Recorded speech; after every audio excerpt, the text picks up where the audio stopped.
Change orders. The Civic Center project involved a lot of change orders, which contributed to project overruns.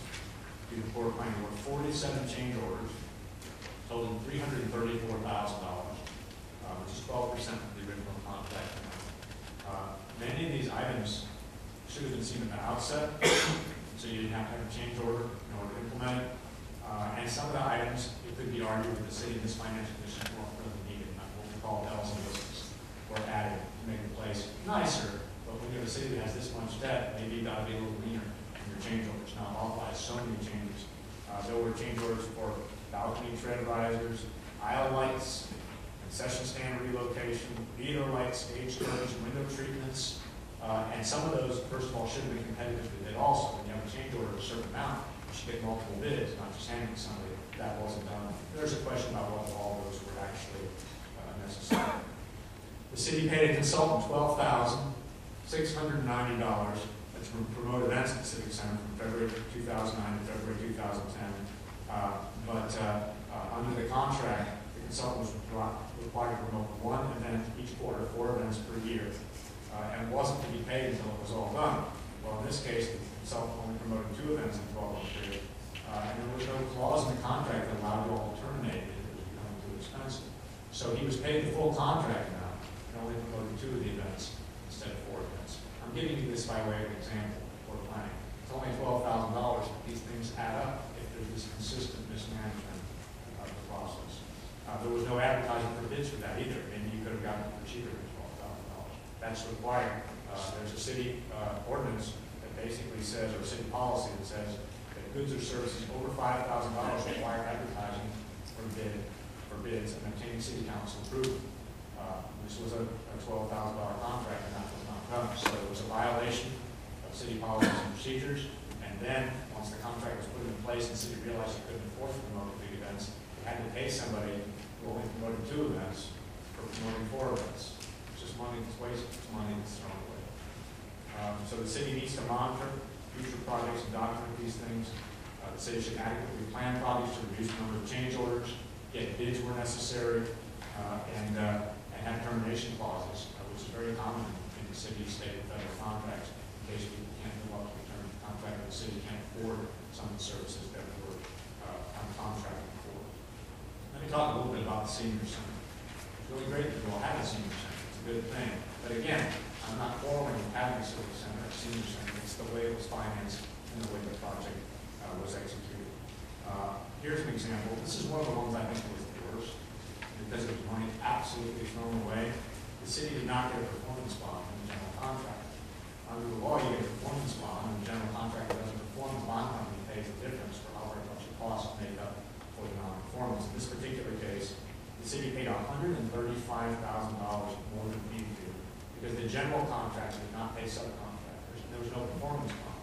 Had there been a performance bond, the performance bond company would have paid $135,000. So this is literally completely wasted money. $135,000 completely out the door that was absolutely unnecessary, and the basic rules of construction were followed, and the performance bond been obtained from the general contractor. Or the general contractor. The other thing is, again, written agreements. Real estate transactions, and most transactions under Missouri law, Section 432, have to be in writing.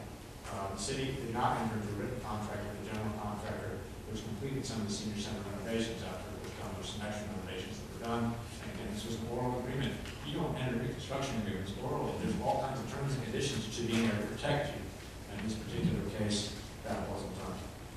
I mentioned earlier about the procurement procedures, about having to advertise for bids and get city council approval for services over $5,000. And there's also an advertising requirement without city council approval or solicitation requirement for contracts from $1,500 to $5,000. This was violated over and over again by the city.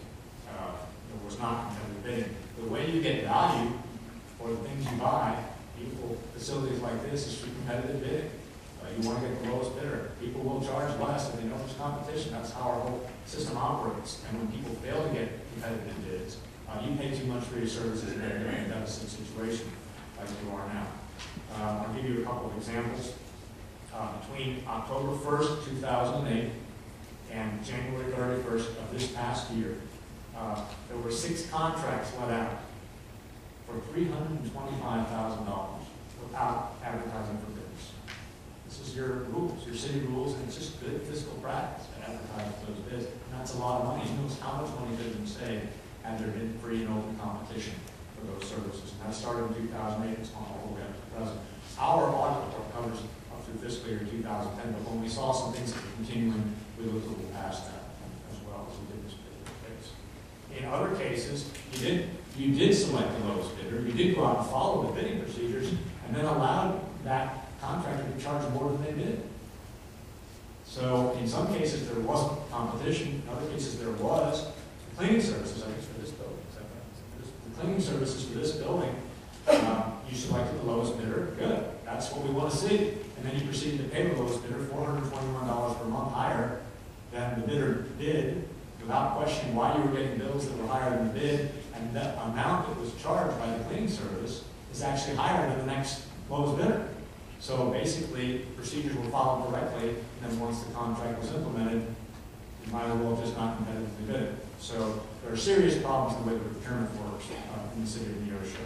The city hasn't advertised for bids for the golf course management for several years.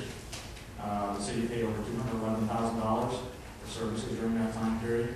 Also for golf cart, for rental fees. You can read the details in the report. But again, you may have a great person managing that course. I have no idea what the quality management is, but you're going to get a better price if you follow Missouri law and your own procurement procedures and solicit bids for those services and those products. Banking services. The city hasn't advertised for bids for banking services since 2003, 8 years.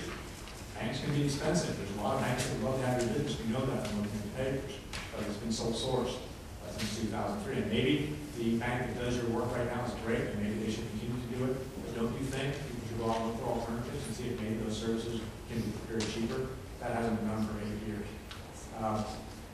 Financing, the certificates of participation that I talked about. The most recent ones were $1.3 million. There was a negotiated sale rather than a competitive sale, and neither the underwriter or the legal counsel were competitively procured. Again, basic accounting suggests to go out and use competition in order to get the lowest price.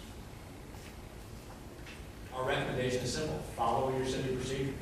Ensure that bids are solicited for all purchases over $1,500, and if there's city council approval and advertising goes over $5,000, then you're going to save a lot of money. It's as simple as that. And the city agrees with that recommendation. I might say, and I will add, and they're pretty critical so far, we received very favorable responses from the current management of the city. They have promised to implement these things, so we're very pleased with that. But I thought you ought to know what's been going on in the past, know that